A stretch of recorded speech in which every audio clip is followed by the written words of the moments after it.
Good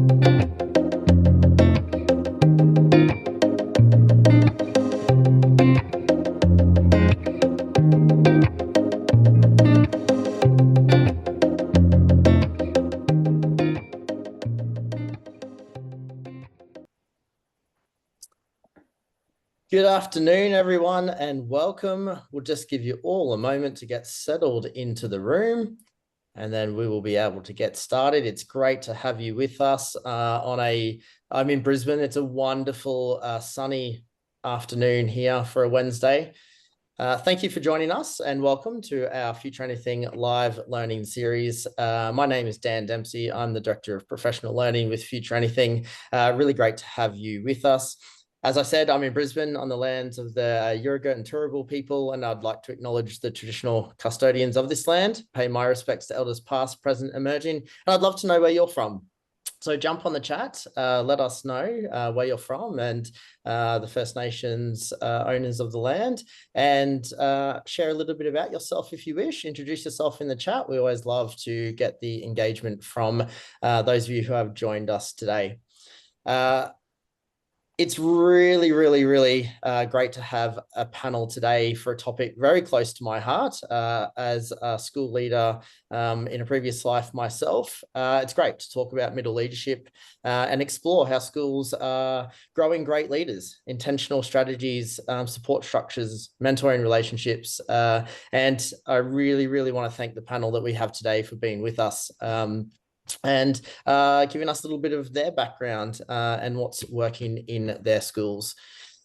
We also really want to have you engage with us in the chat. And so I'm going to pop in 2 questions to get us started. Hopefully one of these 2 questions might be something that you might be able to answer and help get us started. So one of them is, what's one quality that you think every great middle leader needs? And perhaps if you're in a middle leadership role now, what's the best part of the job? We'd love for you to answer those questions through the chat. And at any time, if you've got a question you'd like us to dig into, please add it to the chat and we'll have some time, hopefully, to dig into those questions at the end. Great to see Nick is in the background running the chat for us. We have lots of people that return for live learning. So if you're back with us again, we are super happy to have you with us. But let's begin to dive into today's session. So let me firstly start, without doing a bio read, a quick introduction to our 4 panelists. It's one of the largest panels we've had in a while, which is really super cool. So I'm really pleased to introduce Matt McCarthy, the proud principal, senior school at Kelvin Grove State College. We have Sally Hawkes, principal at Forest Lake State High School. Zoe Wilson, deputy principal, student enhancement and support at Kedron State High School, and Shane Williams, head of department student engagement at Forest Lake State High School. Really happy to have you here. What I'd love to do is give you a chance to introduce yourselves. So I'm going to throw to you in a minute. And can you tell me just a little bit, tell us who you are, a quick snapshot of your journey perhaps, and ultimately what I'd love to know is, what would you describe as your leadership superpower? What's your strength that you bring that you think is unique to your leadership? So Matt, I'm going to throw to you first. Thanks for being here. Tell us a bit about yourself. Pleasure. Thanks, Dan. Throwing to me first. Great. Hello, everyone. My name is Matt McCarthy. I'm the proud senior school principal at Kelvin Grove State College.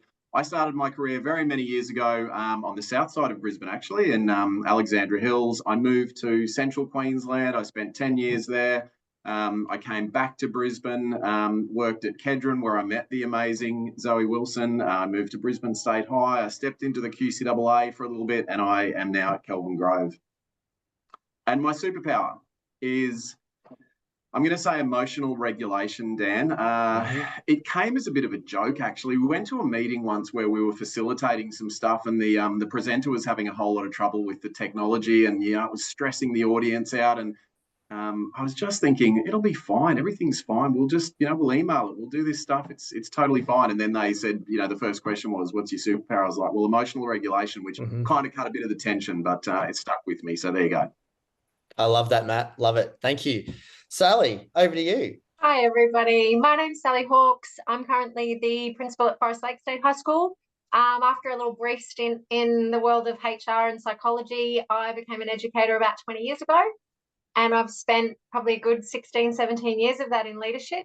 And I've been really lucky with the background in science and inclusion to have been in different leadership positions, head of department science, head of department inclusion, deputy principalship, where my passion is probably really related to teaching and learning spaces. I've been an associate principal, and as I said, currently principal of a high school in Brisbane's southwest. And I've been in places north side of Brisbane, south side of Brisbane, central Queensland, and just thoroughly enjoyed stepping into the education space and leading in a variety of places with a variety of people.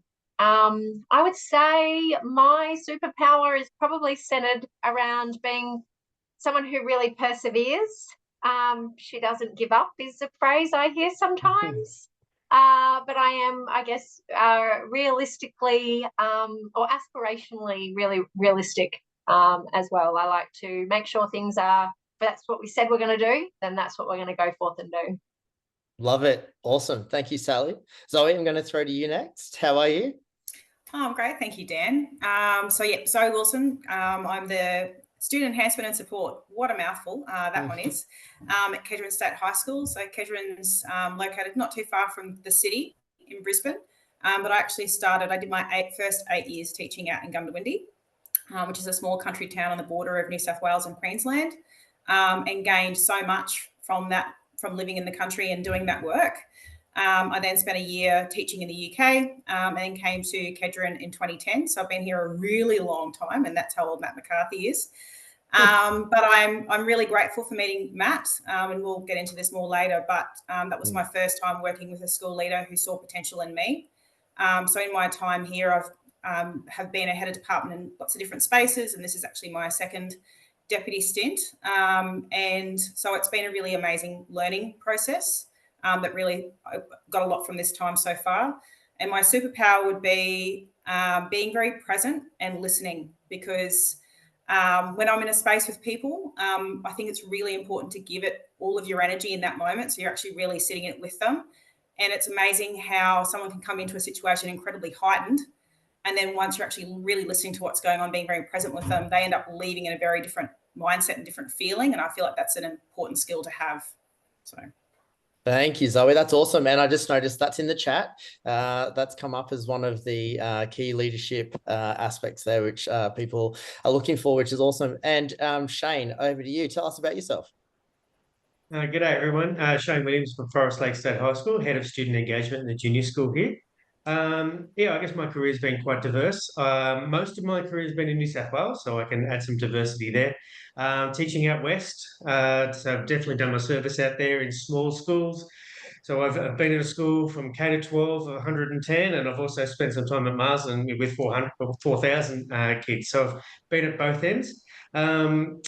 Head of department, deputy principal, head of a school in an alternate learning space as well with the YMCA. So lots of different roles along the way, and started my career again in Queensland. So really excited about that.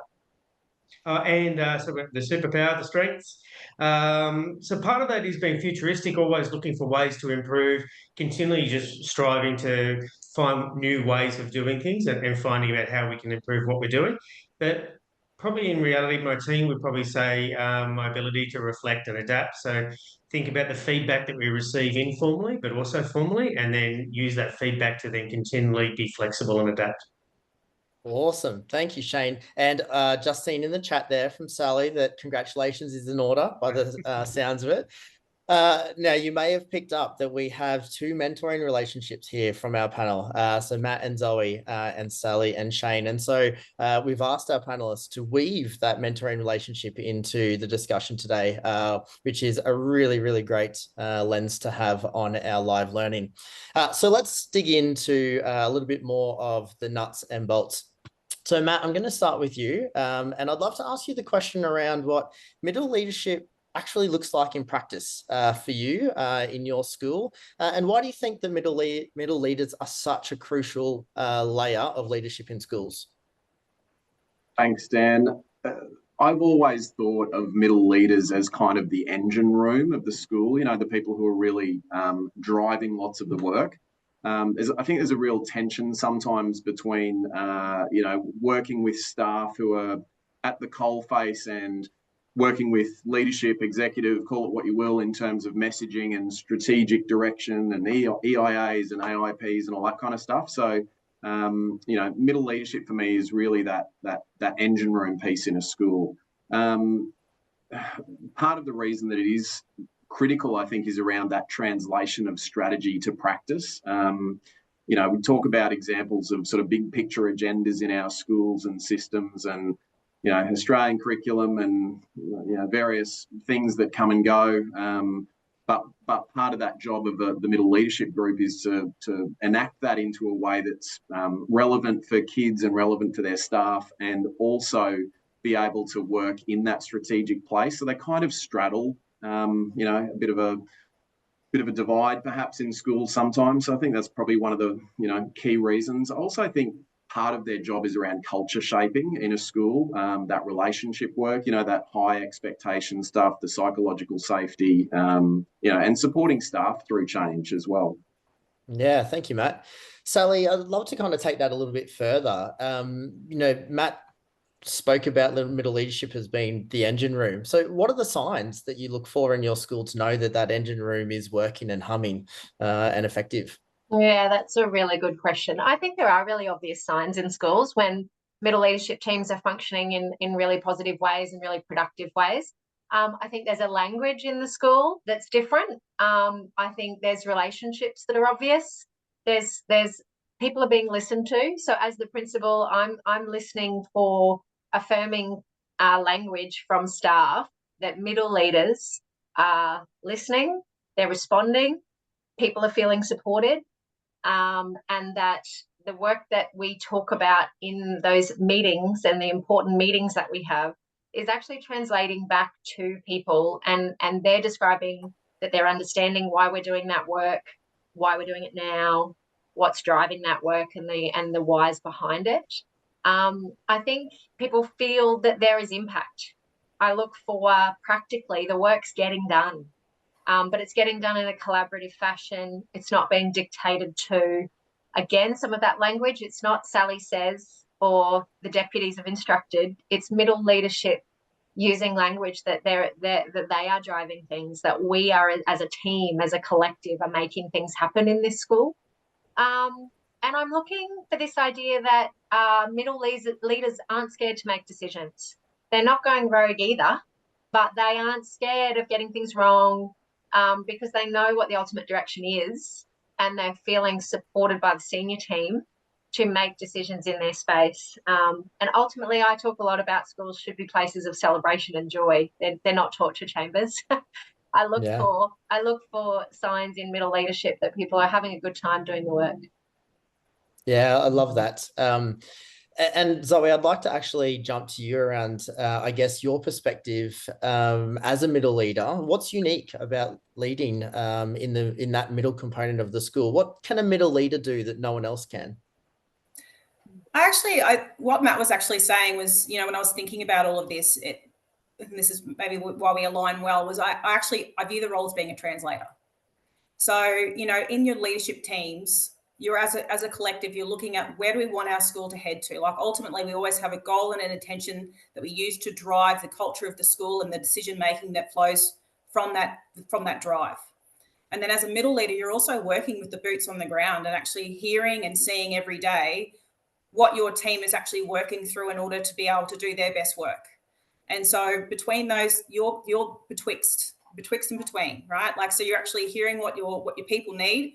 You're also seeing where the school needs to go, and it's your job to translate between those two things and actually allow a safe space for your staff to actually be honest in how things are going, but also for you to be able to work with them and help them understand why the direction that we're working on as a leadership team is actually it's a whole school endeavour. It's not the principal says so. It's actually something that we all need to be part of and all working together on, but also sharing that, sometimes when we hit those roadblocks and we hit those challenges, you actually need to be a voice that's working with the leadership team to actually go, okay, I hear everything you're saying, and yes, culturally speaking, we need this as a school, but we also need to see what impact might be happening in the classrooms.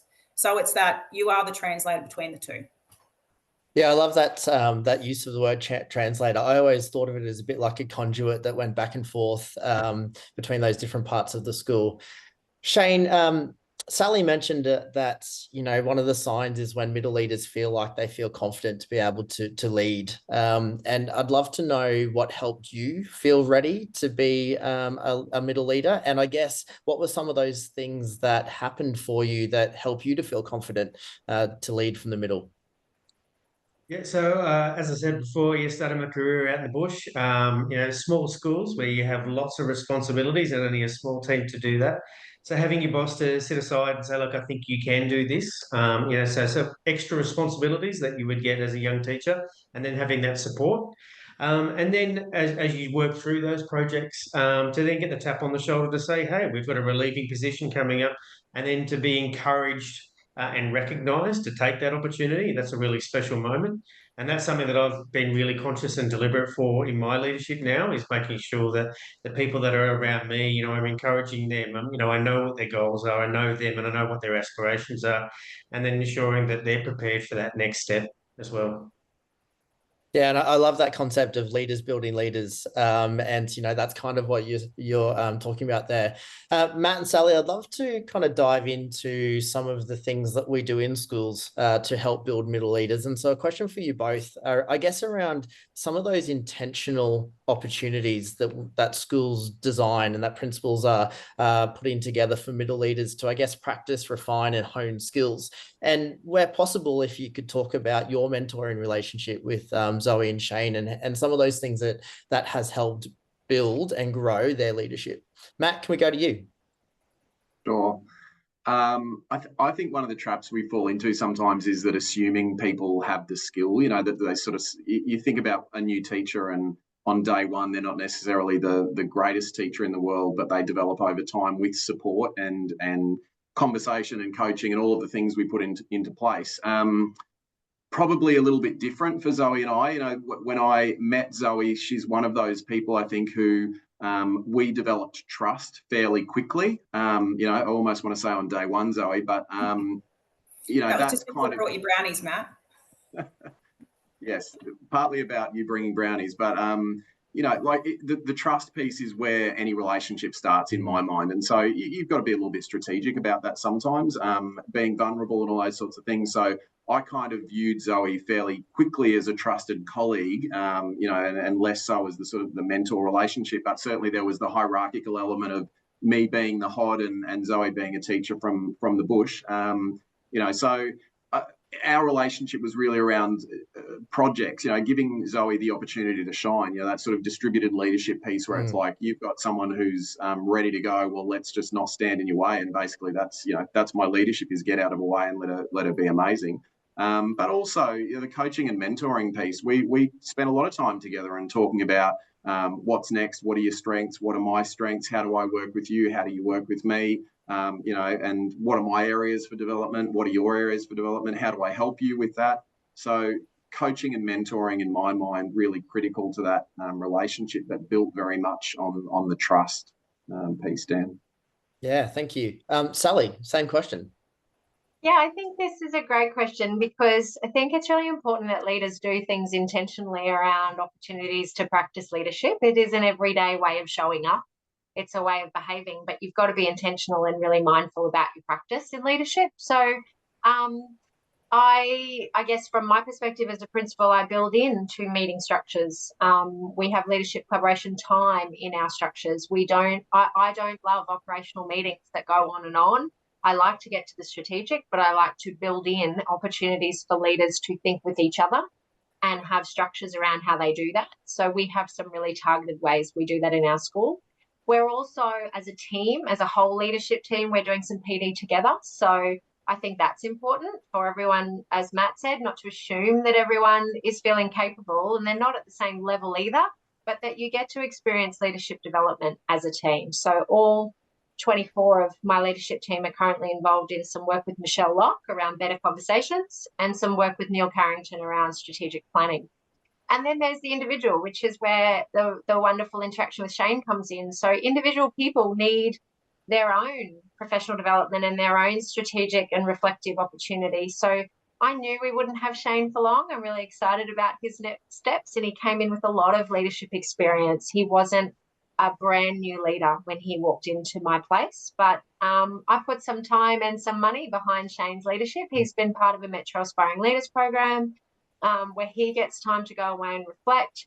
And again, you know, Neil Carrington says you can choose to not invest in people because they might leave, or you can choose to not invest them and risk that they might stay. So it's a great thing that Shane's developed himself and that he's going off to the next thing. So I try to work at those three levels of development for my people.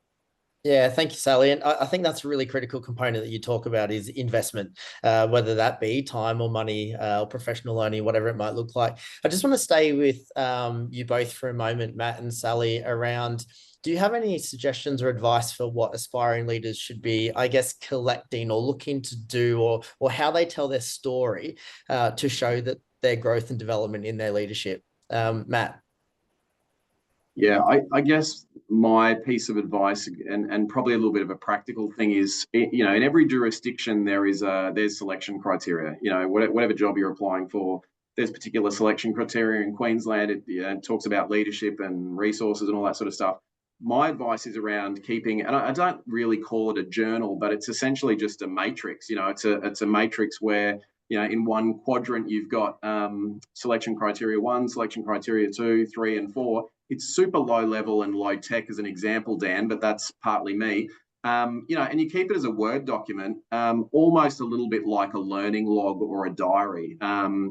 We do so much in schools, and teachers and middle leaders and, you know, principals. We work so hard, and we do our best to make improvements. But sometimes over time, you know, you're not really thinking about, you know, when will I apply for the next job? And so it's just a way of kind of capturing that, so that when you're ready, you go, oh yeah, that's right. 3 years ago, I did do that thing around leadership. Oh yeah, that's right. 2 years ago, I did do that thing with the resourcing that, you know, led to this. So keeping it like a little bit of a Word document on your desktop, and then just jumping in from time to time like a diary and saying, here's some evidence, here's a bit of impact. And then when you get time to write your selection criteria, jumping back and using that as a reference point, I think is my advice.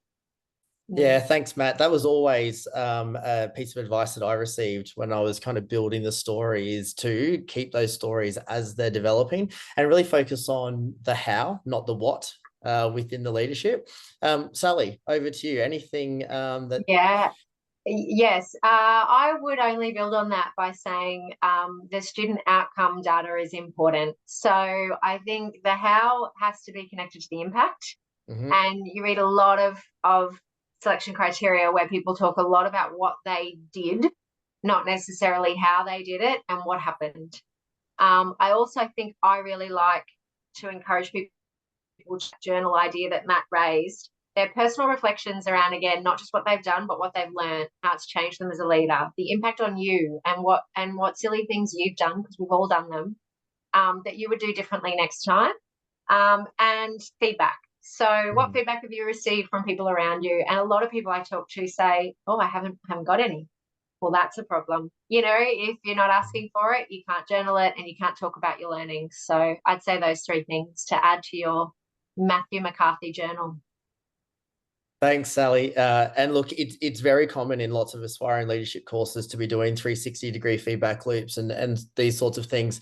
Zoe and Shane, I'm going to jump to you now. I guess what I'll be looking for you to offer is any kind of strategy or tool or support, or maybe a piece of professional learning or an experience that's been really powerful for you, that's helped shape your middle leadership.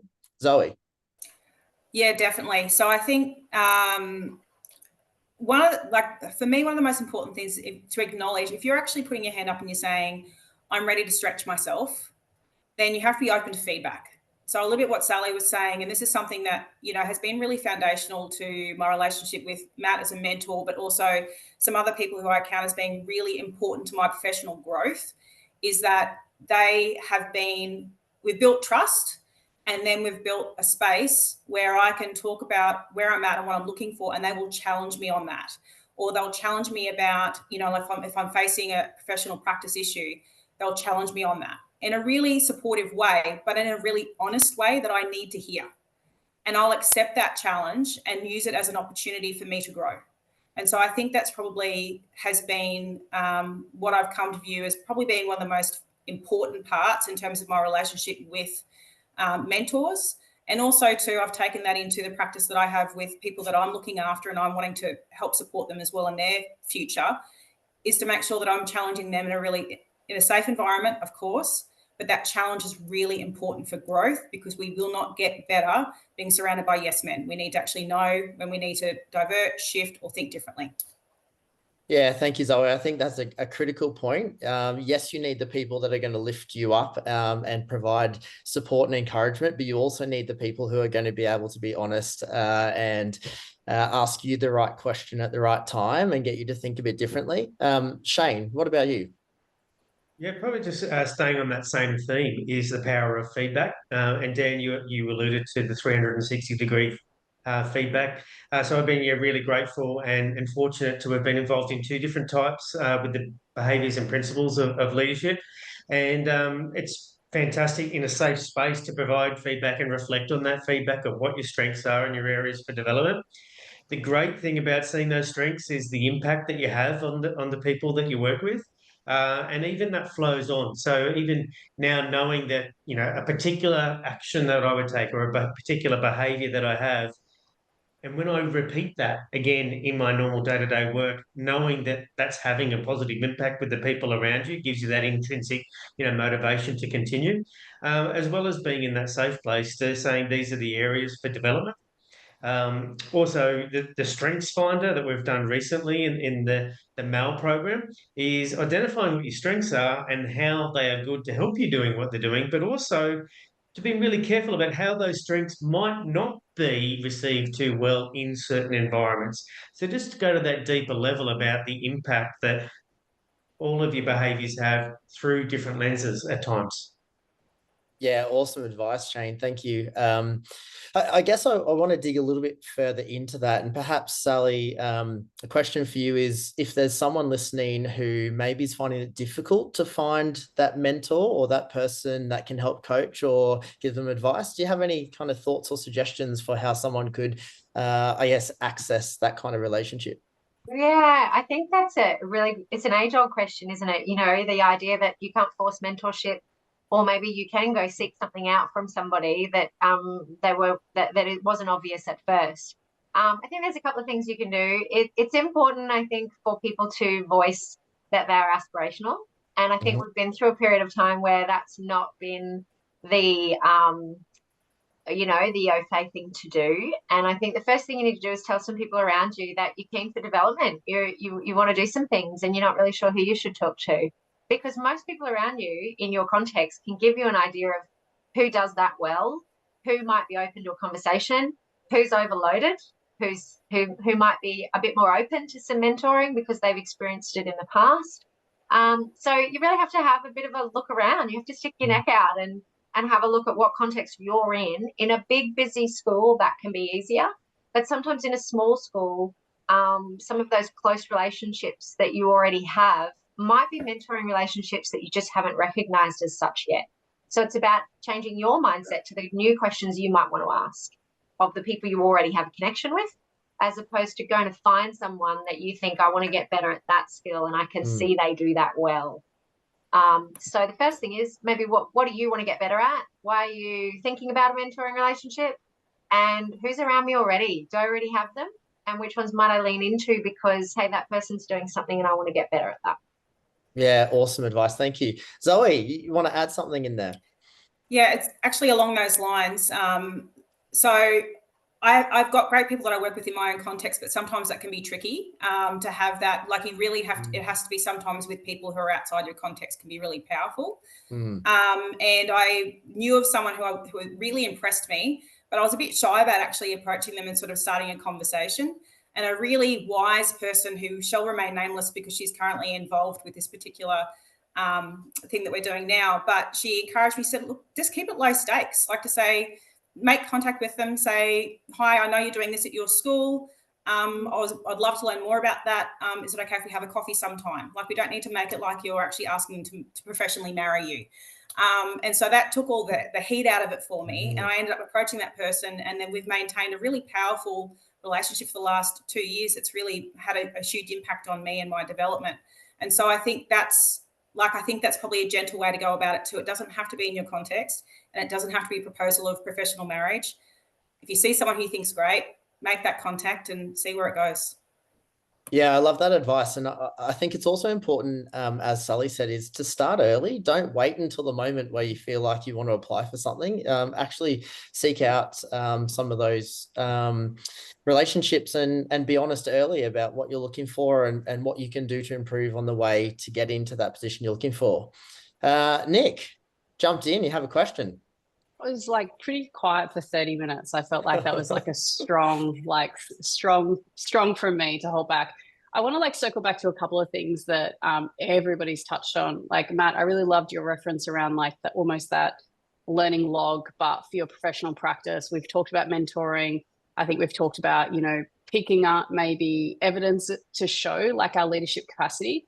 Can you think about explicit examples of either aspiring teachers or middle leaders who've led a project end to end and been really considered in the evidence that they've collected from start to finish to be able to show their leadership capacity? Because I think sometimes we forget to get benchmark data or beginning data at the beginning. And then we get to the end of an initiative and we're like, oh, I did some good stuff, but we haven't really built the infrastructure underneath the project to be able to capture how we did what we did. Can you talk to any specific examples, anybody, where you're like, oh, this was, I sat in on an interview for a leader and they talked about this particular portfolio piece, or I did this particular project and I felt like I was able to capture the how and also the data story that sits behind proving that the how worked. Because I think sometimes we forget that we need to collect these stories and evidence them. And sometimes you have to think about the evidence beforehand. And I feel like sometimes teachers are a little bit scared of data because in the past it's been weaponized against us, but actually it can be our greatest friend if we use it to show that what we're doing is working. We can take that to leadership and go, hey, look how great I am. Please give me more time, more money, more resources, more staff to be able to grow this incredible work that I'm doing. So I'd love to know like action project, research, portfolio tasks, stuff where you've seen somebody go end to end and really nail it. I think Sally's ready to answer that one. Yeah, I'm really excited about answering that one. I think with my science hat on, data is really scary for people, and we need to let a little bit of that go as leaders, because again, the idea in the science world is you don't know what data you're going to get, but you do set up some systems so that you end up with something at the end. And you have a plan in place for some of that being quantitative data and some of it being qualitative data, and the people around you are going to be voices. And so who are those important voices in schools? They're the students mostly. Don't forget about them. The student voice component's really important. Lots of middle leaders want to tell me how they've changed teachers' lives, and that's great, but really how? Not just I supported them, not just I did all this work and so they didn't have to do it. That features a lot in interviews. And that isn't the goal of middle leadership. That's not what the ATSL standards suggest. You should be engaging your time in. You shouldn't be taking everybody else's work off them and thinking that you're being a really good leader. So from where to go, some good examples that I've seen. And since our two lovely mentees are involved in student engagement, I'm going to use that example. Some really great stuff at the moment because every man and his dog is applying for engagement roles. And so I've sat on panels where really impactful people have shown these are the outcomes in terms of academic data. These are the outcomes in terms of social emotional wellbeing data. These are the outcomes in terms of behavioural data. And those things make big impact on young people and big impact in schools. They have also coupled and been really balanced in not valuing any one of those over the other. They haven't had really explicit definitions of engagement that are just about attendance and behaviour, because engagement is a lot more than that for a young person. But they have really thought about multiple angles and a multi-pronged approach to the way they use data to talk about the work they've done. Love that. Shane, you want to add to that? Yeah, if I can just continue on that same flavour of engagement and particularly referring to there is, so in that engagement space, yeah, you know, the GP attendance, looking at different levels of, you know, truancies behaviour, all of those numbers. But then it's also, you know, using the hard approach too, is then looking at what's the story behind all of that, and then digging underneath to say, you know, what's that student's journey underneath. So, you know, when I've had you know, meetings with Sally and we've presented data on our journey so far this year, it's also around naming our students and then telling the story of those students, and then talking about the attitude change, the attitude growth, the motivation, the, you know, huge levels of, you know, respect and communication and effort, and all of those things that are coming through that may not just be represented within the data. Yeah, I love that. I think what we're talking about is, I guess, the whole young person, isn't it? And really, Sally, you touched on the aspiring leader really thinking through all of the different ways that they can show impact in the work that they're doing. Yeah, I love that. I'm just going to jump into the chat, Dan, because you may not be able to see the conversation from Matthew. Matthew, if you want to jump on and ask your question as a conversation, just throw your camera on. Otherwise, I will paraphrase, probably badly, what you've placed in the chat. Pausing for a moment. No volunteers for tribute. That's okay. So questions are, what are the most common areas for development for middle leadership? And beyond Michelle Locke, Neil Carrington, where could middle leaders, welcome, Matthew. Please join us, do. It's not scary. We're friendly here. Please, speak into your question. I was just trying to work out how to do it. Do you know what I love? That you heard me start and you were like, oh no, she's doing a terrible job. I really do have to jump into this conversation. No, that wasn't the floor is yours. Oh, good. I will add there as well, obviously, aside from these opportunities with Future Anything, I guess for myself, it's like, what are the most common areas leaders like yourselves would provide support for middle leaders? Like, where would the gaps be, and where are the common support mechanisms that get provided by yourselves? And then obviously they've mentioned of Locke and Carrington. Beside those, where would those resources be found? I'm happy to go. Matt, you want to go, or You start and I'll build on it.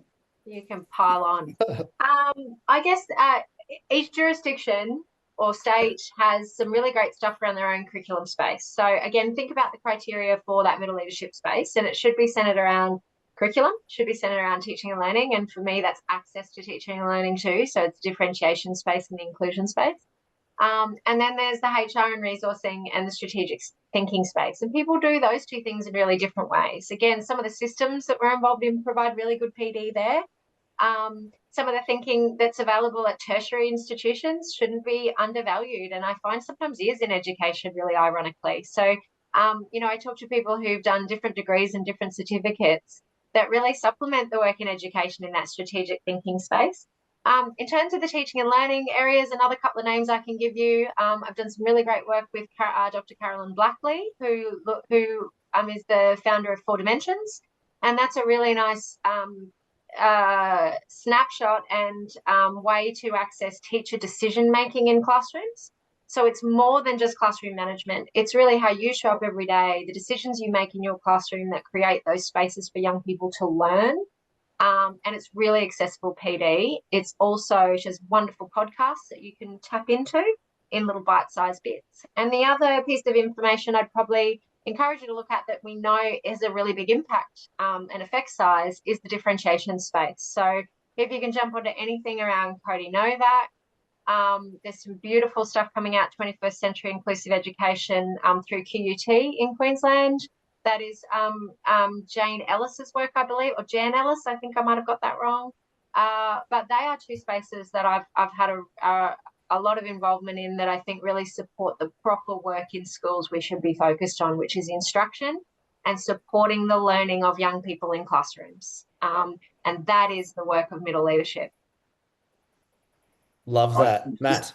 Very quickly, I mean, as always, Sally's done an amazing job and covered pretty much everything. But Matthew, what jurisdiction are you in? What state are you in? I'm in Brisbane, Queensland. Okay, great. Yeah. So look, again, probably just to echo a little bit, but certainly the Education Futures Institute has a whole lot of stuff, and no doubt you've seen, you know, all of that work. Again, Sally and I coincidentally sit on a Metropolitan Aspiring Leaders program. That's another example of a system-led, leadership program. I would add that potentially in the tertiary space that Sally talked about, there's some micro-credentials that have come out of University of, I want to say, South Australia. Correct me, someone else if I'm wrong. Also in sort of the Melbourne metrics work, there's some work that's come out of that space in terms of, again, it's similar to micro-credentials, but online courses. So I probably answered the second part. Those are the other things, because they're great because you can do them at your own pace. You can do that kind of stuff in your own time when you find time. My only other comment just around the work with middle leaders, I think my predominant work sits around coaching of, call them what you will, challenging conversations. We work as educators in a complex, emotionally, fraught sometimes sector. And so, when you're working with middle leaders or people being aspirational about that, how are you facilitating it? And again, there's programs that can help you do that. But I do think it's one of those things that you kind of almost need to be role modeled through. Come to this meeting. I'm going to lead this facilitation process. I want you to have input into it, but let me coach you through what that could look like, and then let's deconstruct it after that. So, for me, some of it's around the challenging conversation space, whether it's parent and student, whether it's parent and teacher, teacher and teacher, all that sort of stuff. We work where people are super invested. I think, it comes from a good place, but very invested about, kids' education. Awesome. Zoe, wanted to add to that. And I know you're going to want to be wrapping up really soon, but just to sort of follow on from what Matt was saying, that little bit around who are you when you lead is a really important question. It's not just the what are you leading, but who are you when you lead? Like Matt opened with the fact that, that ability to regulate, that is actually a core part of, like, when he's with people, he doesn't heighten a situation, he actually helps regulate it. That is part of who he is as a leader. And I think that's a really important thing for you to research within yourself or your mentor that you're working with is, so Ryan Hawke has a podcast, or anyone who likes to run or, driving in the car, podcasts are great. The Learning Leader, and he speaks to so many different people and so many different walks of life, which I think is important as well. But it's actually really challenging people around who are you when you lead, because when you are firmly standing in what that means for you, you're a more effective leader. Yeah, I love that, Zoe. And I think it is important to know yourself, and in order to know others and know how to communicate really well with others. Great advice, Matt, around being able to kind of learn a tough or fierce conversation. I guess that segues really nicely into where I wanted to go next. Matt, you mentioned that somebody could, begin to try and shadow or mentor, follow somebody, I guess, if they're in a leadership aspiring space. I'd love to open up to all of you. What might be the one thing that a school or an aspiring leader could do better tomorrow, or something that they could do straight away, a first next step, in order to grow some middle leadership? Anyone want to jump in? I would say bring some people together, ask some curious questions. I liked the phrase somebody used before, keep it low key, low stakes, and build a program around the current needs of the people involved. And that means how much time have people got? What are they curious about? What are the things related to gathering some of that evidence that's going to be helpful at the end? Lots of leadership programs have this big program or this big project you've got to engage in, and everyone gets very terrified about the project, and they miss the point that the project isn't the point. So talk to people around you, and leaders could help other leaders by just keeping things a bit low key and finding out what work people around you want to just start together, because it's exciting and more fun to do things together. Love that. Love that. Anybody else want to jump in? Something super tangible that someone could do tomorrow?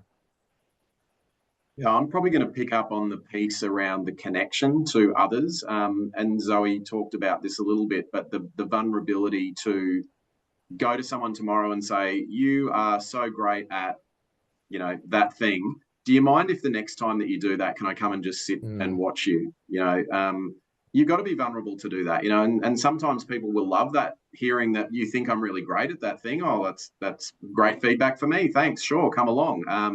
And then the answer might be no, but I think reaching out and being vulnerable to ask for someone that you see that does something well, whether you can tag along on that. Love that. We say it all the time in our work. You don't know if you don't ask. And so I think that vulnerability piece is great. Shane, anything to add? For me, it's just building those trusting relationships where you can be vulnerable. So it's taking those times to know each other, to build that relationship, to be available and approachable. So, I mean, to be available is one, but being approachable in that way that it's a safe place to come and have a chat. It's a safe place to come and brainstorm together, and it's a safe place to make a mistake and to say that you don't know. Awesome. Love that. Thank you. Zoe, I'm going to throw to you, but I'm going to give you the last question. I'd love to know what's on your reading list right now. Is it a book? Is it a podcast? Is there something else that you're watching or listening to?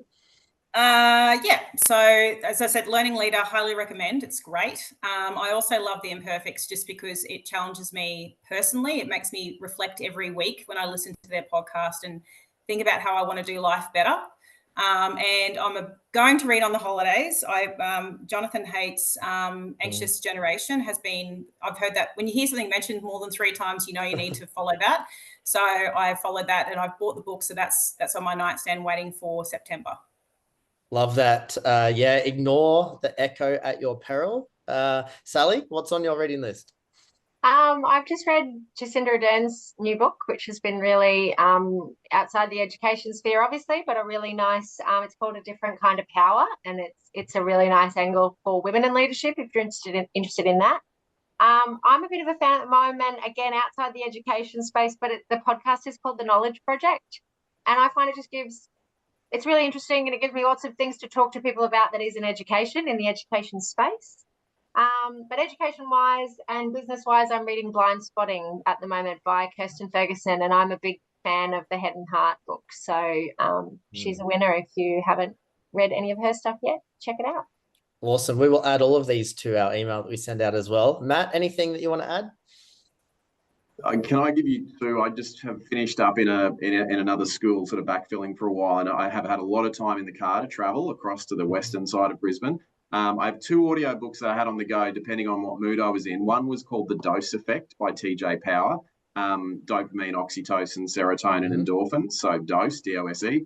And I really liked it because sometimes when I'm reading or listening or whatever, I'm looking for things to bring back to kids, and the connection to how can I draw on some of that stuff that makes a connection to kids. So The Dose Effect, is a good one. And my other one was Let Them by Mel Robbins. Very, very easy reading, easy listening if you're an audiobook person. Awesome. Shane, lucky last.